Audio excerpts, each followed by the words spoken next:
não é? Nós estamos agora com a nossa mesa de pesquisadores brasileiros. Nós temos aqui o professor Alexandre Carrasco, temos o professor João Marcelo e em breve teremos também aqui a professora Martina, não é? Que comporão essa mesa de conclusão com a gente. Eu já deixo aqui o meu agradecimento antecipado a todos. E eu vou passar já a palavra ao professor Carrasco, que vai trazer para a gente uma fala intitulada Observações em torno da redução fenomenológico transcendental e as especificidades da recepção francesa da fenomenologia. Antes de concretamente passar a palavra, só algumas poucas observações de introdução do professor, não é que com certeza é conhecido da maior parte de vocês. O professor Carrasco, ele é graduado pela USP, em 96, tem também mestrado pela mesma instituição em 99 e doutorado também por ela em 2004, toda a sua formação é na área de filosofia mesmo. Teve estágios no exterior, na Universidade de Clermont-Ferrand, entre 2001 e 2002, e também na Panthéon-Sorbonne, Paris 4, em 2003. O professor é associado do Departamento de Filosofia da Universidade Federal de São Paulo, da Unifesp, não é?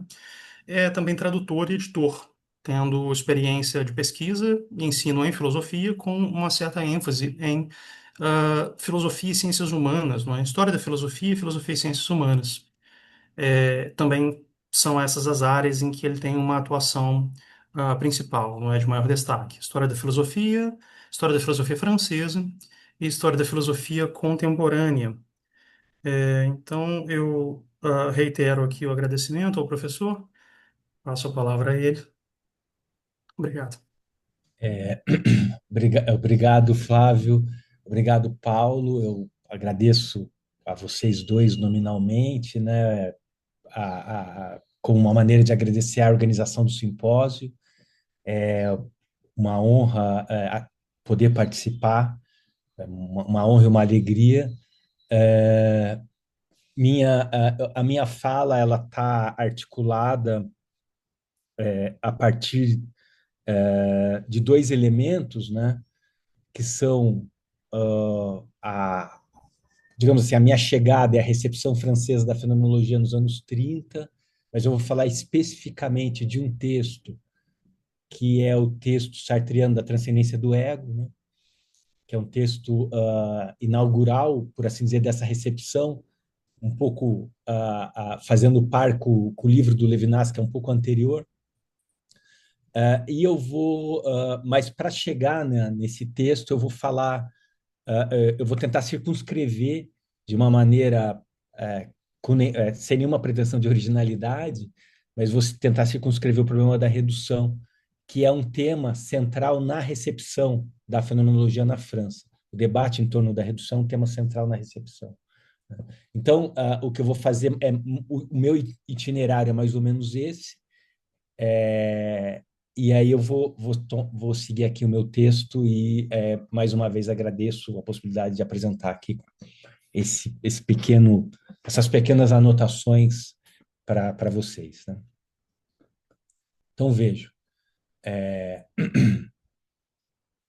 O meu tema e a minha apresentação, ele se dá sobretudo, perdão, em torno da recepção francesa da fenomenologia, melhor, de uma recepção que, em um primeiro momento, eu trato de maneira geral, para depois especificar melhor de que recepção se trata, né?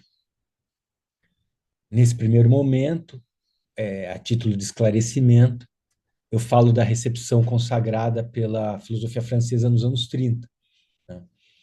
A primeira recepção da fenomenologia, por assim dizer, na França, né?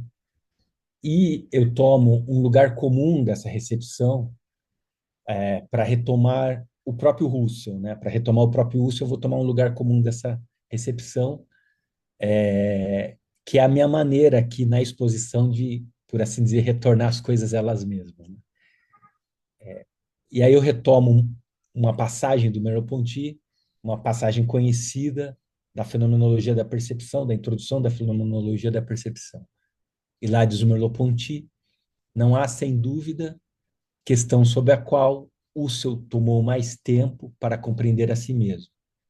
Igualmente, não há questão sobre a qual ele mais frequentemente retornou, uma vez que a problemática da redução ocupa lugar importante nos seus inéditos. Merleau-Ponty, lá nessa apresentação, no avant-propos lá da fenomenologia da percepção, eles permitem uma importante digressão sobre o tema da redução, fazendo o trânsito, mas é a chave hermenêutica dele lá, né, do problema eidético ao problema transcendental, e para cravar como característica metodológica da redução a sua incompletude performativa. Provavelmente, essa incompletude performativa é uma grande chave dos textos fenomenológicos do Merleau-Ponty, né? Antes do último Merleau-Ponty, que tem um programa ontológico, por assim dizer, e provavelmente está implícito nessa incompletude performativa, já está implícito no Merleau-Ponty, que ele era um leitor muito atento, o tema dos começos da redução, né? E da impureza dos seus inícios, né? Que é um tema que é um tema também fenomenológico em torno da redução. Veja, provavelmente o tema da redução provavelmente nesse momento, retomo aqui, eu não vou avançar demais nisso, mas eu só quero circunscrever o modo como, não só intuitivamente, mas para além disso, o Merleau-Ponty já se dava conta da centralidade do tema da redução e digamos assim, e da premência dessa centralidade para uma interpretação da fenomenologia, né? A questão nossa, né, a minha, né, no caso, é mais pedestre. E eu recomeço pela redução. Notemos, independentemente da interpretação que dá Merleau-Ponty da redução especificamente, seja na fenomenologia da percepção, seja nos textos dos anos 50, né, em que o problema da linguagem aparece com uma centralidade que até então não havia, essa passagem que eu citei, ela indica a clareza com que o Merleau-Ponty vê o lugar da redução, organizando o problema fenomenológico. Toda a interpretação da fenomenologia passa, em maior ou menor extensão, por uma interpretação do problema da redução. O próprio Husserl assim se interpreta. Seus leitores, contra ou a favor, assim o farão. E vejam, mesmo no livro inaugural, relativamente, porque já havia alguma ou outra coisa escrita sobre fenomenologia na França antes do livro do Levinas, a teoria da intuição na fenomenologia de Husserl, eu cito aqui, né? O problema da intuição, e com toda a sua ambivalência, né? Que no caso francês é mais ampla, porque ela se superpunha ao problema da intuição bergsoniana, é finalmente modulado ao problema da redução no fim do livro. Né? A leitura do Levinas, que é uma leitura, essa primeira leitura, que é uma leitura, digamos assim, de apresentação da fenomenologia mesmo, ela também percebe a centralidade do problema da redução. Né? O livro é dos anos 30, né? O livro do Merleau-Ponty é dos anos 40, já quase 45, se eu não me engano. Então, é um consenso na recepção a centralidade do problema da redução. Bom, isso colocado, eu sigo aqui. A questão que nos cabe é melhor descrever a questão que nos cabe, dado, digamos assim, esse fato, a questão que nos cabe é melhor descrever o que seria essa redução para melhor entender o sentido que essa recepção específica toma dela. Então, agora eu vou fazer digamos assim, eu vou para outra direção, né? Que é a seguinte, que é entender, circunscrever melhor o tema da redução para entender que debate a recepção francesa faz em torno do tema da redução, para entender a especificidade desse debate que a recepção francesa faz em torno do problema da redução. Bom, do ponto de vista husserliano, do ponto de vista do corpus husserliano, o tema da redução tem uma datação específica, pelo menos para fins didáticos, e pode ser explorada e investigada por duas vias. Pelo menos por uma via progressiva, digamos assim, que pretende dar conta das passagens, perdão, da passagem das investigações lógicas a ideias 1, o tema aparecendo mais ou menos em 1910 para ser consagrado no livro de 1913. Ou uma via regressiva, digamos, entre aspas, né? Eu uso aqui só para notar uma diferença. Como a instauração do problema do problema da redução em termos transcendentais e seus contornos redefine retrospectivamente os temas fenomenológicos prévios, né? Por exemplo, o tema da intencionalidade. Veja, para efeito de nossa exposição, vamos tomar o problema da redução já colocado e sem, insisto, sem nenhuma pretensão de originalidade, apenas para lhe entender a especificidade. É sabido o quanto a virada idealista ou idealista transcendental custou a Husserl em termos de interpretação. Diríamos até, impôs a Husserl um certo custo de má leitura com o qual precisou se haver em muitas ocasiões. Entretanto, para Husserl, os limites de uma, digamos assim, psicologia fenomenológica estavam relativamente dados. E os reparos que ele fez nas investigações lógicas a partir da segunda edição do livro assim o atestam. A questão, portanto, parece ser a de que deveria haver um problema ou um limite metodológico a ser enfrentado e que passava por uma revisão do escopo do método, ou melhor, do seu alcance, sem ser, em um primeiro momento, digamos, para efeito de exposição das investigações lógicas, a crítica da representação, por assim dizer, legitimava os marcos de uma psicologia fenomenológica, essa operação que se cristalizava na constatação gnoseológica da figura imperfeita do conceito, implicava no seguinte, e aí eu cito Carlos Alberto Ribeiro de Moura,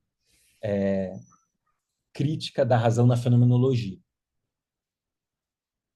Início de citação. Desde então, para recusar definitivamente a intencionalidade, entre aspas, representativa, Husserl deverá mostrar que, ela não soluciona efetivamente o problema que se propusera a solucionar, e 2, que a fenomenologia pode apresentar uma solução do paradoxo que não exige nenhuma distinção entre o objeto intencional e o objeto efetivo da representação. Fim de citação. Mais adiante, Carlos Alberto reforça, e aí eu retomo outra passagem do livro. E eu cito, afirma-se a identidade entre o objeto intencional e o objeto efetivo da representação, e não um termo intermediário através do qual se chegaria ao objeto representado no sentido próprio da palavra. Fim de citação. Vejamos aqui estamos. Há um indiscutível ganho formal nesse nível metodológico, por meio do qual a parafernália da representação, a parafernália formal da representação, pode ser dispensada em nome do objeto intencional, cuja vivência já é a sua formalização. Então, nesse nível, no nível de uma fenomenologia descritiva, de uma psicologia fenomenológica, já o ganho metodológico já está dado a partir desse rearranjo em que a vivência, o vivido, já é a sua formalização. Entretanto, após 1913 e a redefinição do problema fenomenológico, né, a partir de ideias 1, Husserl falará, como fala no artigo escrito para a Enciclopédia Britânica, em fenomenologia psicológica e fenomenologia transcendental. Então, há uma mudança de disciplina, a gente poderia dizer de disciplina, mas eu tendo a ver que é uma mudança do escopo metodológico da fenomenologia. O primeiro mal entendido, e aí, o que significa essa mudança, né, digamos assim? O primeiro mal entendido é supor ou pretender que a virada transcendental, virada transcendental tenha sido uma virada neocantiana ou de tipo neocantiano, perdendo o horizonte propriamente fenomenológico do problema transcendental. Eu acho que esse é o ponto. A compreensão da problemática, né, como diz Husserl, da redução, é compreender um sentido propriamente fenomenológico do problema transcendental, que não é exatamente o kantiano nem o crítico. Né? Detenhamos um pouco nisso, pois esse mal-entendido ajuda-nos a melhor acompanhar o desenho fenomenológico do problema, a sua especificidade. No que a redução transcendental não é neocantiana ou crítica à maneira kantiana? Poderia responder da seguinte maneira: em tudo, né? Ela não pode ser, e aí sigo com a resposta, ela não pode ser a pressuposição de um fundo formal, mesmo que negativo, no qual as vivências, os vividos, reencontrem a sua origem. Nisso, a observação de Fink, num texto clássico, né, em que ele debate com o neocantismo, né, e se põe, por assim dizer, na esteira da ortodoxia kantiana, é precisa. Diz o Fink, mal, digamos assim, em citação livre aqui da minha parte, a filosofia kantiana é uma filosofia mundana, e o problema transcendental kantiano parte de um mundo dado. Que mundo dado? Aquele que o Kant apresenta lá no início da Crítica da Razão Pura. Há juízos sintéticos a priori, cabe investigar as condições de possibilidade desses juízos. Né? Se o problema husserliano e fenomenológico é um problema acerca da origem do mundo, como fala e repete o Fink ao longo desse texto que eu mencionei, é porque a reflexão teórica por excelência em fenomenologia não é crítica à maneira kantiana, apesar de não só se dar semelhantemente, como também ser parente da reflexão kantiana, né? A ponto do Lebrun, por exemplo, pretender puxar a orelha do Husserl por não ter lido suficientemente bem o Kant, sobretudo a terceira crítica, como faz o Lebrun lá no Kant, o Fim da Metafísica. Mas veja, isso não invalida a posição do Fink, sobretudo porque ele investiga lá uma especificidade uma especificidade da diferença transcendental da diferença do transcendental fenomenológico em relação ao crítico a partir do problema da redução. Né?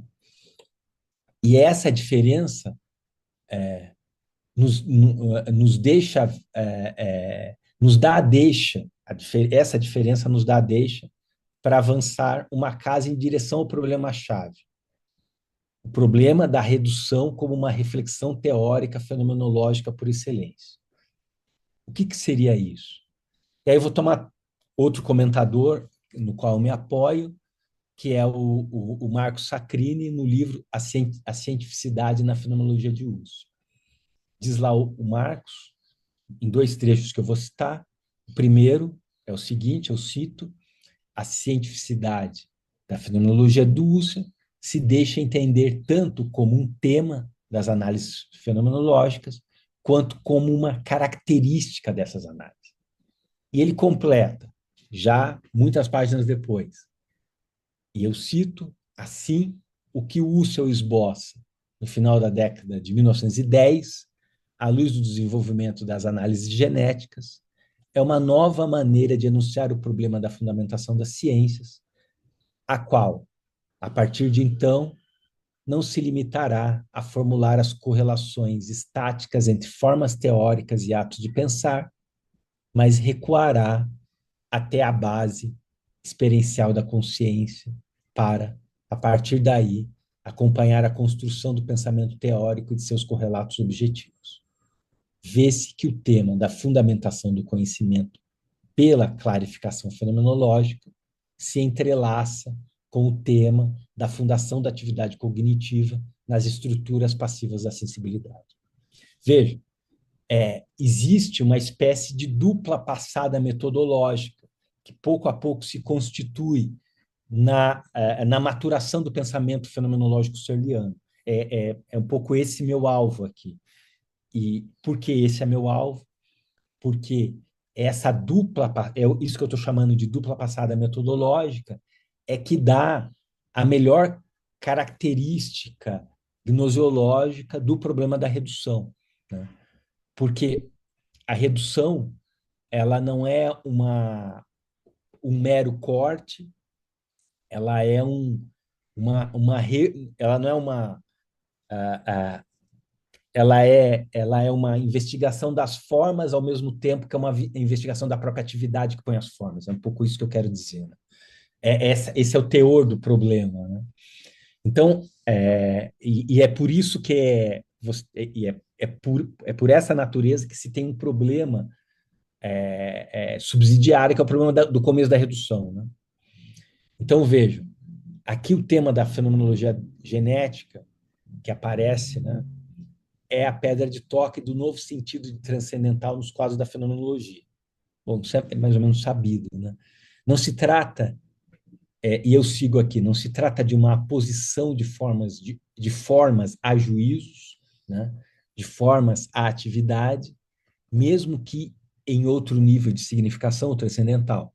Se trata, sim, de uma operação que repõe as formas, a origem das formas, a ideia de uma região pura da consciência não é propriamente um lugar, como a fenomenologia estática sugeriria, como aparece em Ideias 1, né? que é o, digamos assim, um marco da fenomenologia estática husserliana, mas uma atividade por meio da qual as formas objetivas se põem como seu efeito transcendental, como efeito transcendental dessa atividade.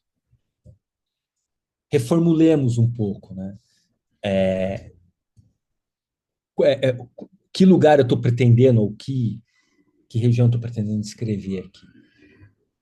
E que me parece tem a ver essencialmente com a problemática da redução. Estou pretendendo circunscrever essa operação como uma espécie de dupla operação que neutraliza as formas ao mesmo tempo que toma a atividade como objeto de investigação, né? Tem uma espécie de duplo movimento. Então, a famosa tese da suspensão, a famosa fórmula, né, digamos assim, da suspensão da tese do mundo, da posição dóxica, não é uma mera investigação das formas eidéticas, mas é uma modificação reflexiva capaz de repor em um nível em um nível de significação não posicional, a atividade que põe as formas, que, por sua vez, fundamentam a transcendência. Então, isso dito, significa que a redução tem uma especificidade reflexiva que deve salvaguardar sua orientação antinatural. Porque quando se dá essa passagem, digamos assim, do eidético ao transcendental, no fundo, me parece, e não acho que isso seja uma, uma interpretação muito excêntrica, pelo contrário, me parece que o Husserl está salvaguardando esse núcleo, né? Esse núcleo antinatural da atividade, que é a, a, o ânimo permanente da fenomenologia, é procurar o pressuposto antinatural da forma que se objetiva.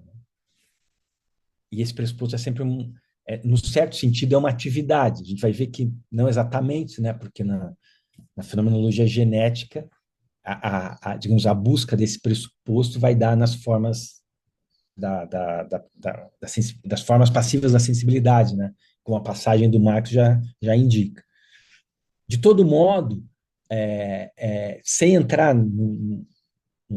digamos, nas minúcias disso, o que é importante é entender, do ponto de vista da minha exposição, naturalmente, é entender essa especificidade da redução, né? A redução não é uma mera suspensão da tese do mundo, ela é uma reorientação metodológica capaz de trazer consigo os atos subjetivos que motivam essa reorientação metodológica, né? Esse é o ponto aqui. Então, e por quê? Para salvaguardar a orientação antinatural da fenomenologia.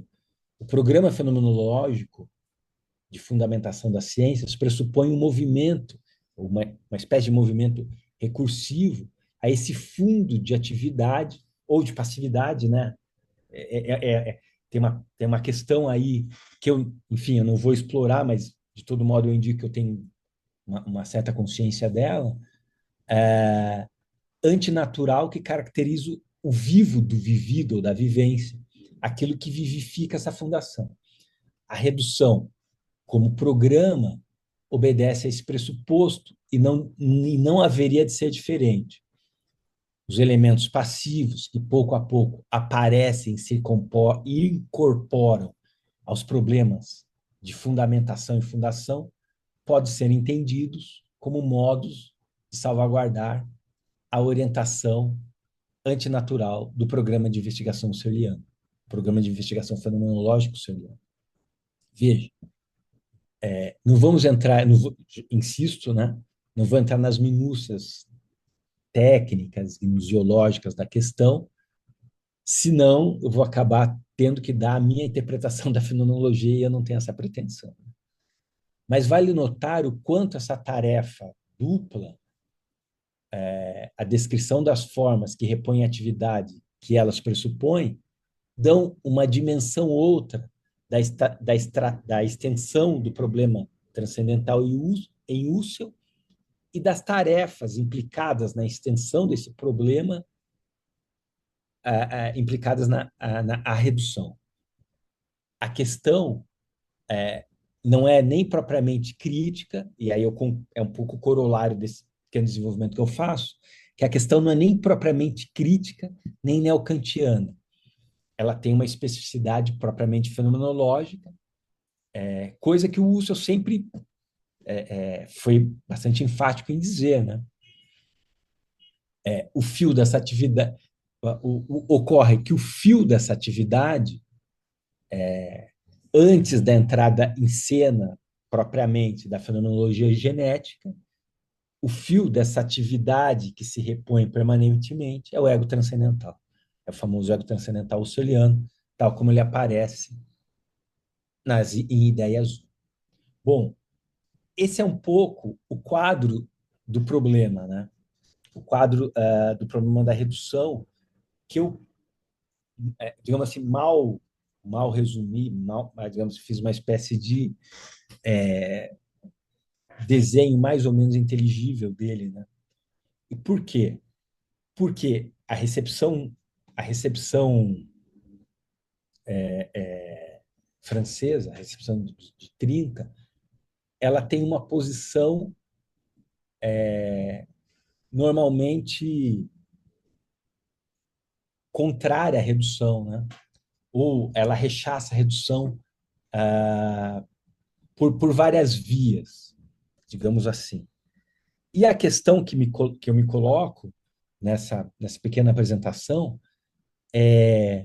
não é tanto a de que eles não compreenderam a dimensão propriamente fenomenológica e central da redução, mas a questão eles não estavam debatendo com isso exatamente, eles estavam debatendo com o neocantismo francês e o problema da redução ligada ao ego transcendental aparece a eles, a essa recepção francesa, muito mais como um problema neocantiano do que propriamente fenomenológico. Então, existe um quiprocó na recepção que eu acho que passa por aí, né?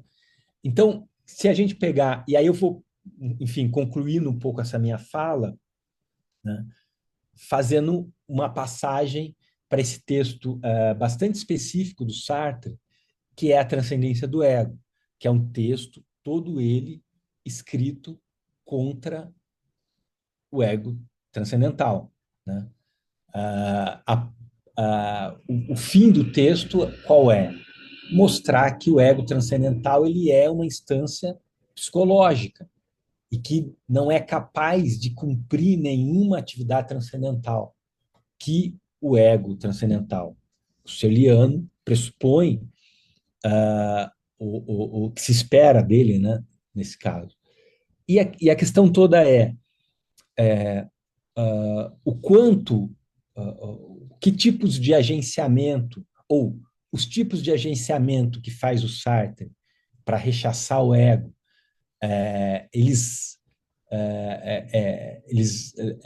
digamos assim, eles ainda mantêm como legítimo pensar esse texto, a transcendência do ego, como um texto fenomenológico, um pouco essa questão. A minha resposta, como leitor desse texto, é que sim, me parece que sim, né? Me parece que, para efeito de interpretação, você tem uma espécie de texto que leva a fenomenologia idética, né, por assim dizer, ao limite, ao seu limite metodológico, né? É um pouco isso, né?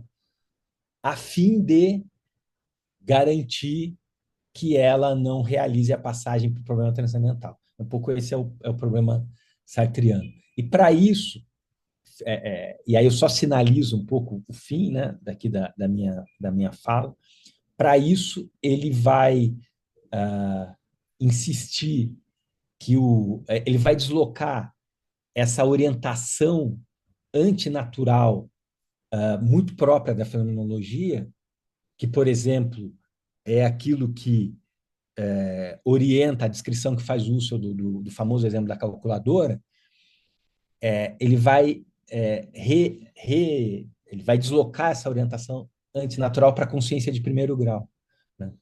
Então, as instâncias formais que no Husserl elas dão passagem para a investigação das formas e da atividade como forma pela atividade, digamos assim, o problema da redução, elas estão psicologizadas porque o elemento antinatural ele está todo ele inscrito na consciência de primeiro grau. É um pouco a solução sartriana, que é bastante truncada, num certo sentido, mas que, enfim, não deixa de ensinar alguma coisa sobre os limites da fenomenologia. Eu tendo a ver desse sentido.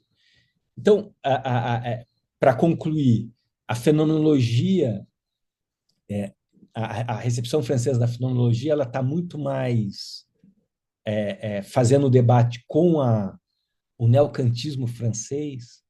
Então, ela vai ver com muito mais suspeita aquilo que,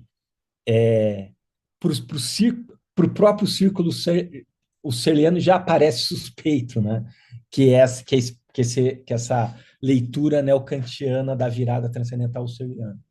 Então, eu acho que isso abre, né? Feito esse conjunto de reparos, isso abre possibilidades para entender melhor essa recepção e os limites dela, né? Ao mesmo tempo que reforça a, a compreensão que se pode ter da problemática da redução, que é muito mais, que de fato ela é muito mais rica do que qualquer leitura neocantiana que a atravesse. Bom, é basicamente isso que eu gostaria de expor. Eu agradeço. Foi uma fala um pouco breve. Fico aberto aqui aos comentários e à discussão. Muito obrigado.